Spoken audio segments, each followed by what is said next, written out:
You are Locked On 49ers POSTCAST, part of Locked On Sports San Francisco on the Locked On Podcast Network. Your team every day.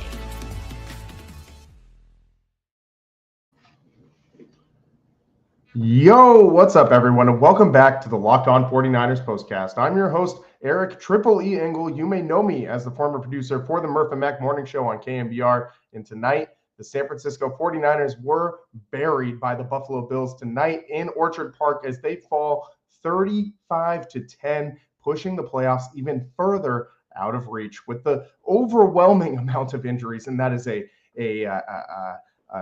light way to put it at key positions like Trent Williams, Nick Bosa, Christian McCaffrey, Fred Warner, Deommodore Lenoir, etc., etc. It would have taken a minor miracle for the 49ers to pull off a victory over one of the best teams in football on the road and in a major snowstorm. Ultimately, self-imposed mistakes, mainly 2 missed field goals and 3 fumbles, gave the 49ers absolutely no shot in this one. And with Christian McCaffrey leaving this one in the first half and not returning, there is even more doubt sown into the minds of 49ers fans about the fate of this season. We'll break it all down, but first, I want to thank all of you for watching us on the Locked On Sports San Francisco YouTube channel. Please, if you aren't subscribed, hit that subscribe button right now. Thanks also for listening on the Locked On 49ers podcast feed. Make sure to check out the Locked On 49ers daily show for more in-depth coverage. Brian Peacock does a great job. Today's episode is brought to you by Game Time. Download the Game Time app, create an account, and use code LOCKEDONNFL for $20 off your first purchase.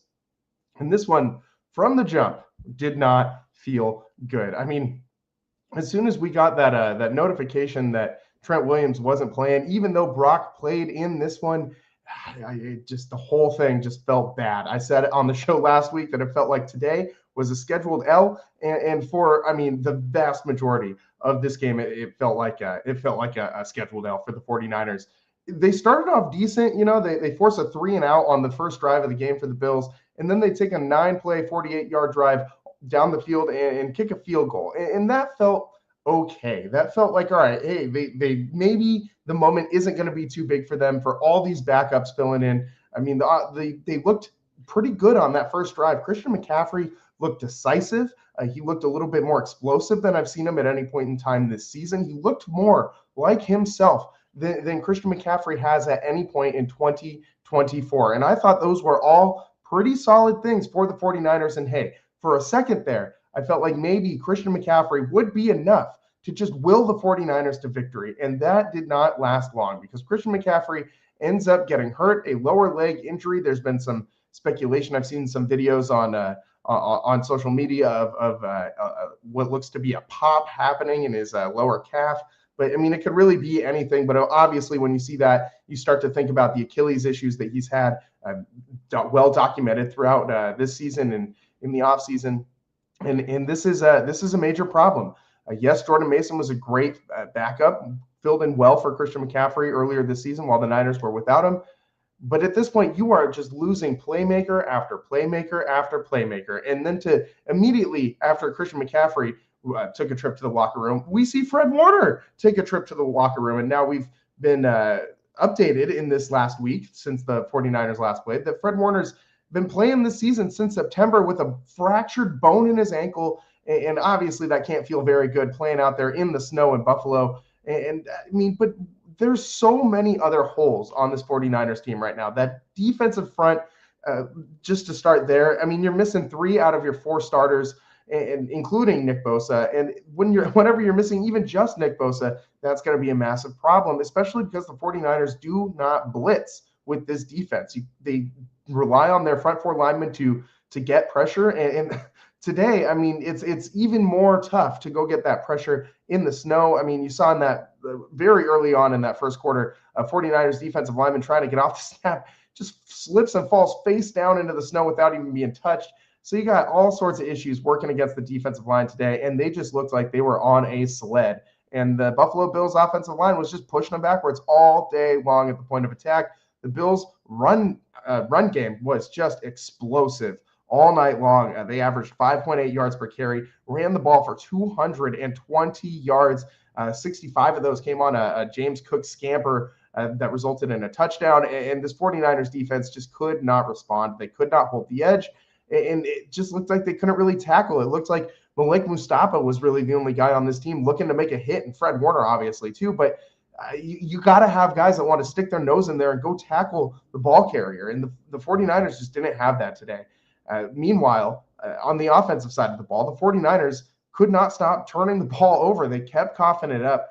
And aside from one Isaac Guerendo touchdown in the second half, this offense was completely inept. That third quarter touchdown was really the only thing the 49ers did well today. A team that's been well documented in having issues scoring in the red zone, scoring and just finishing drives off in general, and missing a ton of field goals, and more and more and more of the same today for the 49ers. And I'm not going to dump on Jake Moody for missing field goals in the snow too bad, but man, it's just every week this guy misses multiple field goal attempts. It's not just one, it's multiple field goal attempts. I think for wasting as high of a draft pick as the 49ers did on this guy, this is absolutely not what you had in mind, and this is why you don't waste high draft picks on kickers. You can go and find them anywhere, and sometimes they work out and sometimes they don't. Look at the Vikings picking up Parker Romo midway through the season, and that guy has been excellent for them. And we see examples of this all over the NFL every year, where a team kind of picks a kicker up off the scrap heap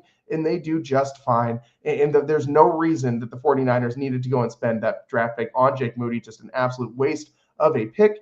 And I mean, it's you got to find playmakers somewhere on this team at this point, because the injuries it's so pervasive into every single aspect of this 49ers team, every single level. I mean, you're missing Brandon Ayuk, obviously, a major factor in the 49ers pass game. You're missing Christian McCaffrey, the entire 49ers run game, essentially. You're missing Trent Williams and Aaron Banks, the entire left side of your offensive line that is so highly touted as being this beast to run behind. And without those two guys, like, that is the bread and butter of this 49ers offense, is running the ball zone left. And without Trent Williams and Aaron Banks, that looks a whole lot different for the 49ers offense. We're trying to run this football than what they look like at the point of attack. You look at the defense, and as we already talked about the defensive line and all the bodies they're missing there, at linebacker, you're still missing Drake Greenlaw. You're missing Demetrius Flanagan-Fowles. Like, you don't even have backups in there. You're missing Tatum Bethune. Like, you are missing so many players on defense right now that Diamador Lenore in the secondary, Talanoa Hufanga in the secondary, Darrell Luther Jr. in the secondary, John Feliciano, another offensive lineman that the 49ers are missing. It just keeps going on and on and on and on. The list of players that the 49ers are missing this year. Don't forget, they didn't have Ambry Thomas, Drake Jackson, Elijah Mitchell, and Javon Hargrave for the vast majority of the season as well. I mean, the amount of injuries to super high impact players that the 49ers have had this season, I don't know how anybody can come back from that. The number of Pro Bowlers alone that the 49ers are missing is just off the charts. At a certain point, it just becomes so impossible of a mountain to climb. And you look at where the 49ers are sitting now after this loss at 5-7. They're just 2-4 on the road this season. And I mean, meanwhile, you're looking across at the Buffalo Bills, who just clinched their division. They just clinched the AFC East. They're going to the playoffs. And meanwhile, for the 49ers, I think we're watching this team just start to spiral. I mean, this season is in full free fall mode at this point. It's going to take a miracle for the 49ers to get to the playoffs, because you look at this schedule going forward. They've lost 3 in a row now, and you got the Bears coming up next. Thankfully, that's at home at Levi's. Not that they've been much better there than on the road, but you get the Bears at home, and then you get the Rams at home. And those might be the two most winnable games left on this schedule, because then you go to Miami and you play the Dolphins, then you play the Lions, and that's another scheduled loss for the 49ers. And then you go to Arizona and you play the Cardinals, who have been very, very good this season, a very disciplined team, something that the 49ers haven't really been in these last couple of weeks. They have not been the most disciplined team. They're fumbling the football all over the place. Last week we saw penalties all over the place. They just look bad right now. This team does not look like it has any of the last 3 seasons where they've gone to the NFC Championship.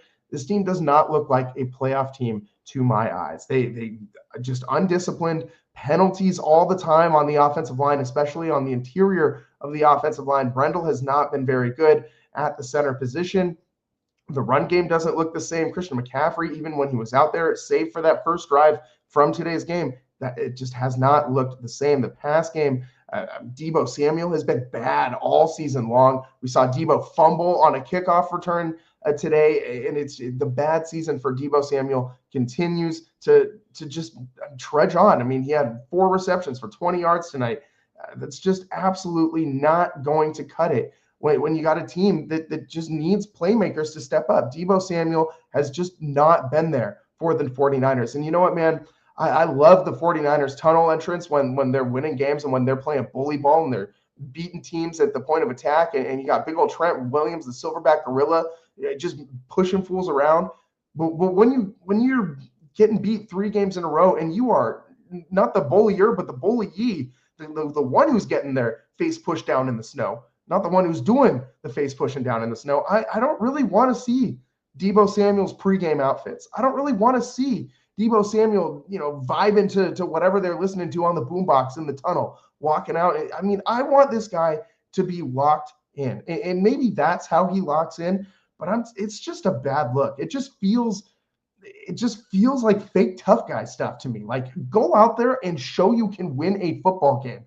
I do not care how tough you look walking into the stadium. I care how tough you look out there on the football field. And let me tell you, Deebo Samuel has not looked very tough this season. He hasn't been breaking very many tackles. He hasn't been delivering the punishment that we've seen him do as a ball carrier in the past. He is not the same guy right now. In the fact that he went and just chose not to speak to the media last week after his bad performance and his drops and all that, I don't know how he can still sit there with the captain C on his chest. And I hope that he goes and speaks to media this week, because this guy has been so underwhelming for the 49ers all year long that he has been the one guy who has been able to be consistently in this lineup. And he's the one guy who has shown up the least for the 49ers. George Kittle has battled injuries all season long, and today he did not get very involved, only 1 reception for 7 yards on just 2 targets. But the pass game as a whole, just not very involved, but they still worked ways to get Deebo Samuel the ball, and it was very ineffective for the 49ers. And not much was effective for them in the snow. I get that, but this is getting old, man. I mean, 4 receptions for 20 yards, that's a 5-yard average for Deebo Samuel. Like, that absolutely does not cut it. This guy is just a shell of himself right now. And I'm not really sure why this is going on. But I'm getting tired of the tunnel walkout, of the Deebo Samuel podcast. All that stuff is fine and dandy when you're winning and you're taking care of business on the football field. But when you're neglecting to fulfill your responsibilities as an NFL player and you're refusing to speak to the media after huge losses where you specifically played a part in it, and then you go out the next week and you do not respond, and you do the same exact thing this week that you did last week, that is a very, very, very bad look on someone that the 49ers gave a lot of money to and count a whole heck of a lot on. And this is bad. I mean, the season is in free fall mode right now. So let's look ahead next on the Locked On 49ers postcast to how many wins we can find left in this season. This one had no chance. I mean, from the jump, we said last week that the 49ers had absolutely no shot to win this game, especially with all the injuries they picked up last week in that loss to the Packers, that absolutely just terrible beatdown that they suffered. This is the toughest part of the schedule. They knew that this was going to be something that was tough for them, but they have not responded in any way to the challenge that they've been met with. Let's talk next on the Locked On 49ers postcast about how many wins are left in the San Francisco 49ers schedule. That's what's coming up next.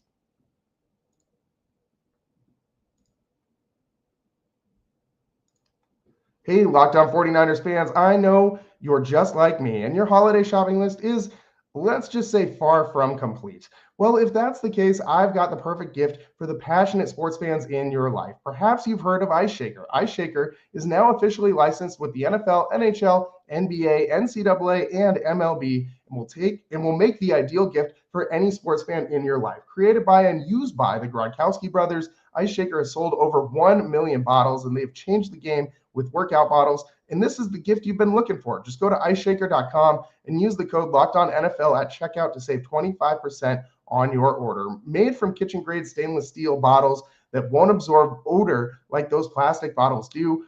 Patented twist-in agitator that breaks up powders but is silent when you shake it instead of that annoying metal ball. It's third-party tested and will hold ice for 30-plus hours. Order your team-branded bottles today at IceShaker.com and use the code LOCKEDONNFL for 25% off your order. IceShakers, show your support for your teams with the best branded workout bottles on the market. IceShakers. And today's show is also sponsored by BetterHelp. How do you stay cozy during the winter months? For some, wrapping up in a blanket with a mug of hot chocolate or watching a movie with the family is the best way to spend the month of December. Therapy is a great way to bring yourself some comfort too that never goes away even when the season changes. It's a great tool for learning how to comfort ourselves and be there for ourselves when others can't be. Life can be stressful and we all need a little help sometimes. Nobody can figure it out all on their own. And if you're thinking of starting therapy, give BetterHelp a try. It's entirely online, designed to be convenient, flexible, and suited to your schedule. Just fill out a brief questionnaire to get matched with a licensed therapist and switch therapists anytime for no additional charge. Find comfort this December with BetterHelp. Visit betterhelp.com/lockedon today and get 10% off your first month. That's BetterHelp, HELP.com/lockedon. Welcome back to the Locked On 49ers postcast. I'm your host, Eric Triple E Engel. Tonight, the Warriors, they haven't been playing very well either. The 49ers get beat down by the Buffalo Bills 35-10 out in Orchard Park in an absolute snowstorm. And they're now 2 games back from the Seattle Seahawks for the NFC West lead. You can forget about them squeaking in with the wild card. I mean, I think it's going to be absolutely impossible for them to do that at this point. Their best bet is going to be to win the NFC West. And you start to look ahead, and this just looks more and more and more unwinnable for the 49ers. Next up, you got the Bears. The Bears have been a little bit better in the second half of the season. They're 4-8. Caleb Williams has really started to play well in recent games, but the record doesn't really reflect that. They're in the middle of a 6-game losing skid. Obviously, the clock management in their Thanksgiving game versus the Lions was, caused Eberflus to lose his job. But let me tell you, I am concerned about the 49ers playing a team that's got a lot of talent on it, like the Bears do on the defensive side of the ball and at the quarterback position. And they now have some fire lit under them. When teams fire a coach, you very frequently see the next week that team will respond with a win. You remember the Jeff Saturday Colts and how bad that team was. Well, that same Jeff Saturday Colts team won that first game after Jeff Saturday took over as the head coach. Antonio Pierce with the Raiders, same thing happened there. There's so many instances of this happening. And I'm worried. I'm worried that the Bears are going to respond to the controversy that's been going on there in Chicago, and they're going to come out and bully the 49ers. And right now, the 49ers are a bullyable team. We have talked about that. They don't have their big bodies up front on either side of the ball, and they're losing at the point of attack over and over and over again, both on offense and defense. If you start to lose to the Bears at the point of attack, expect DeAndre Swift to have a massive game. He's had a resurgent year. He's been pretty good. Expect that Bears defense to absolutely shut down this 49ers passing attack, just like it's been shut down these last couple of weeks. And these receivers just are not getting open. I mean, tonight, it's tough. You're out there in the snowstorm. You can't really cut. It's tough. But those defenders are having to make those same cuts that those offensive players are making too. The Bills seem to be much more able to do that than the 49ers were. You don't have to worry about that next week at Levi Stadium. I'm going to go out on a limb here and say it's not going to be snowing in Santa Clara next weekend. So they're not going to have to worry about that at least. But the Bears are a dangerous, dangerous team. Still, I think that's the 49ers' best chance to win in any of these immediate games coming up. I mean, then you got the Rams, and it's well documented how well Shanahan has played against Todd McVay throughout their careers. All the memes of Shanahan just being Todd McVay's dad are funny, but hey, the Rams, they beat the 49ers earlier this year, and they beat them in the playoffs not that long ago, and it feels like since then the page has started to turn a little bit on this Shanahan versus McVay matchup. And the Rams, They look better than the 49ers right now. They barely survived against New Orleans today. But hey, they're still one game ahead of the 49ers. 49ers are looking up at them in the NFC West as well. But I do think that is a winnable game for the 49ers. I don't think that the Rams do anything super well, that the 49ers are going to have a very hard time stopping. Matt Stafford is still Matt Stafford, but it's a winnable game for the 49ers. And then you got the Dolphins, who are playing a lot better since Tua's made the return at the quarterback position. Shocker.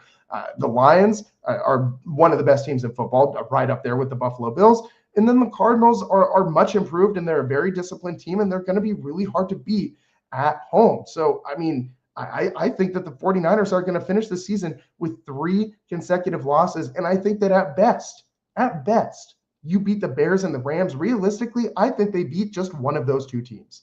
I do not see the 49ers winning more than 1 game for the rest of the season. I don't know how you do win more than 1 game the rest of the season with this team as injured as it is. I mean, they are just banged up, and eventually you just run out of bodies. There are 19 inactive 49ers for today's game. That I don't know how you win a football game like that, especially in a game where you're going to be having to exert a little bit more energy in a snow game like that. I mean, it is just impossible for the 49ers to get anything rolling right now. And I have to feel like that confidence is probably in the basement for this team. You're in last place in the division, and you're going to need a whole lot of help to be able to pull out of this. I mean, at a minimum, the 49ers, if they want to win this division, need to beat the Cardinals, and they need to beat the Rams, because they've already lost to both these teams this year. If you finish this season tied with either of those teams, you're going to end up falling behind them in the tiebreaker if you lose to these teams going down the stretch. So, I mean, it is imperative that you win at least those 2 games. I don't foresee that happening. You're also probably going to need to win more than just those 2 games. And do you really think that you're going to beat the Dolphins, the Lions, the Bears? Like, I really don't. The Bears maybe, but as we just talked about, teams coming off of a week where their head coach gets fired, they play inspired football, man, and I expect that Bears team to be a handful for the 49ers next week. This season is in the middle of a free fall, and the worst thing the 49ers could do would be to win like 3 more games and finish the season at like 8-9 and end up with like the 17th or 18th overall draft pick and just miss the playoffs altogether and not end up with a high pick. I would be more upset about that than if the 49ers just lost every single game for the rest of the season. At this point, you're delusional if you're still holding on to the 49ers going to the Super Bowl and winning that Super Bowl this year. That is, that is such a pipe dream at this point. It is so far beyond the realm of possibility in my mind that we just need to start looking towards the future and thinking about questions like, how does this team rebuild? Do they need to blow it up? I don't think they need to entirely just tear apart the roster, but changes need to be made. It is clear that this football team does not have what it takes to get over the hump, and they got to figure it out. I think Brock Purdy is still the guy at the quarterback position, and I think they still have a ton of cornerstone pieces that they can build on in this team. I don't think that they need to completely rebuild this roster or anything like that, but I think you need to have some serious discussions about that wide receiver room, about that defensive line and what that group looks like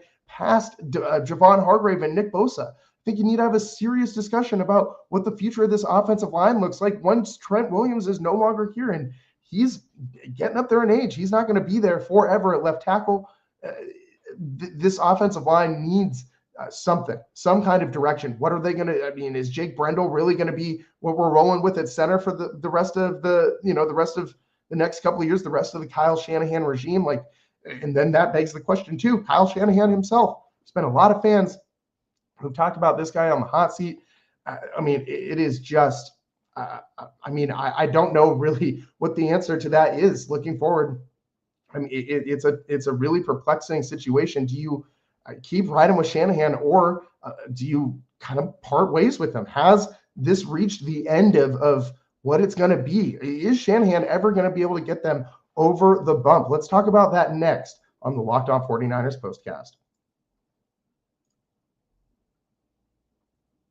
Today's show is sponsored by FanDuel. Get ready to tackle the NFL action this season with FanDuel, America's #1 sportsbook, because right now, new customers can bet just $5 and get $150 in bonus bets if you win.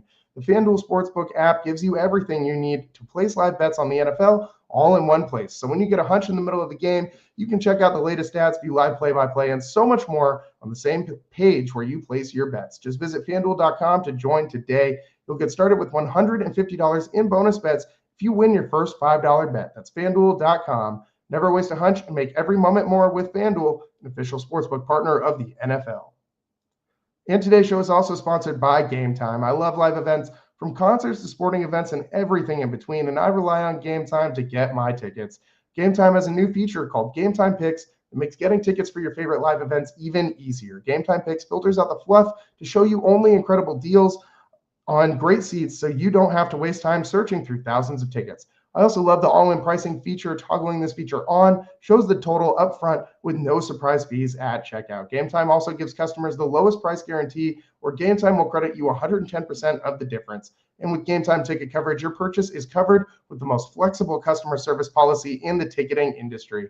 Take the guesswork out of buying tickets with Game Time. Download the Game Time app, create an account, and use code LOCKEDONNFL for $20 off your first purchase. Receipt of copy does not constitute an order. Terms apply. Again, create an account and redeem code LOCKEDONNFL for $20 off. Download Game Time today. What time is it? Game time. Welcome back to the Locked On 49ers postcast. I am your host, Eric Triple E Engel. Tonight, the 49ers just get absolutely brutalized by the Buffalo Bills, 35-10 out there in Orchard Park, and they just had no shot in this one. From the jump, with all of the injuries they had, and just the state of the franchise in general right now is, dumpster fire. That's I think the best way to describe it. Kyle Shanahan, we've seen a ton of fans clamoring for the 49ers to move on from him. And I don't think that he's officially on the hot seat, but we got to at least address it at this point. I mean, it is clear that the 49ers, as currently constructed, are a flawed team. That this team, for whatever reason, every year seems to have more injuries than other teams for one reason or another. The one year that they did not have the injuries, they still could not get over the hump against the Kansas City Chiefs, and they just weren't good enough to get it done in the biggest moments. And it begs the question, as a lot of fans have pointed out, is it time to move on from Kyle Shanahan? And there's one situation that really comes to mind when I think of Kyle Shanahan with the 49ers, and I don't think you have to look too far into the past to find a very similar comp. And it's the guy who's been beating up the San Francisco 49ers in these Super Bowls. It's Andy Reid. I feel like Kyle Shanahan and Andy Reid are very, very, very similar. Like early on in their careers, anointed as genius play callers, like offensive savants that just see the game in these really advanced ways that no one else can figure out, and that they have schemes for everything, for every player, and they can just make lives hell for defensive coordinators. And you saw what Andy Reid did in Philadelphia when he was the head coach out there for the Eagles with Michael Vick and Donovan McNabb and all those teams. And he was really close several times, but never got over the hump with the Eagles. But all of those teams were really competitive. I mean, the Eagles were in the playoffs for what felt like every single season for like a decade under Andy Reid. And they always had one of the best offenses in the NFL. Does this sound like a team that you know and love? It is the same exact story as Kyle Shanahan and the San Francisco 49ers. And let me tell you what, I think if Shanahan leaves, he's going to go elsewhere and start a dynasty, just like Andy Reid did with Kansas City. I think Kyle Shanahan, if he leaves the 49ers, he's winning a Super Bowl elsewhere before the 49ers win one themselves. And that pains me to say, but I think that's the direction that we're ultimately headed in. I don't think that Kyle Shanahan and the 49ers part ways at the end of the season. I just don't foresee that happening. There's too much symbiosis between the front office and Kyle Shanahan. I just don't see that separation happening that quickly. It would not surprise me, however, if this was the beginning of the end of the Kyle Shanahan 49ers. If this team starts to completely unravel, if they don't make any progression next season, it really means that this team's going to have to look themselves in the mirror and make some tough decisions, both personnel-wise and coaching staff-wise. Can Kyle Shanahan get it done? Personally, if you're asking me, he's the best head coach the 49ers have had since they last won a Super Bowl. He's the best thing that they've had in my lifetime. In 30 years of being a 49ers fan, he's the best head coach that I have seen since they last won a Super Bowl. I don't think you just move on from the guy. I think that just because he hasn't won the Super Bowl, and I'm not minimizing that, you got to figure out a way to win that game. But just because he hasn't won the big game doesn't mean that he hasn't had success here. 3 consecutive seasons of going to an NFC championship matters. That counts for something.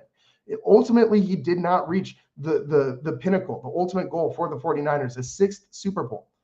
But do you remember what this was before him? I don't want to go back to the days of Chip Kelly and Jim Tom Sula. I don't want any more Ron Jeremy lookalikes coaching the San Francisco 49ers. We don't need to go back to those days. I don't need Mike Singletary demanding that I want winners. I don't need Mike Nolan getting in a fight with the league front office about whether or not he can wear suits on the sidelines while the team can't win a game. I'm not ready to move on from Kyle Shanahan. Does he have his flaws? Yes. Does he need to have a hard look in the mirror and maybe figure out maybe adding an offensive coordinator to his staff? Maybe definitely making an improvement at the defensive coordinator position, maybe reworking some of this roster and changing how he does some things. All of those things I think should be on the table, but I don't think that it's Kyle Shanahan himself who should be on the chopping block just yet. We're headed in that direction, though. We are certainly headed in that direction. That's all the time that we got for you guys today here on the Locked On 49ers postcast. Thank you so much for sticking around. If you suffered through this painful 49ers Bills game, I mean, I wanted to turn this thing off at the half, but I mean, how am I going to do the show if I don't watch the game? So I suffered through it for all of you, the listeners, the viewers, and it's my job and all that, I guess. So we're going to be here one way or another through the end of the season. We'd be doing it anyways, even if it wasn't the job. You know what I mean? I'm living and dying with this team every week. And so far, it's been a lot of dying, man. And I really, really hope that I'm wrong about the way that this 49ers season ends. I hope that they rattle off. I hope they win out. I hope they run the table and just rattle off 5 consecutive wins, 1, 2, 3, 4, 5, 6 consecutive wins to end the season and sneak into the playoffs. That would be amazing. The realist in me says that's not going to happen. We'll see what happens next week against the Bears. I'm not feeling great about that game either. It's going to be an inspired team following the firing of Matt Eberflus. So we'll see what happens. But 49ers got a long road ahead of them to finish out the 2024 football season. Thanks for tuning in. We'll see you next time. I'm your host, Eric Tripoli Engel. Peace.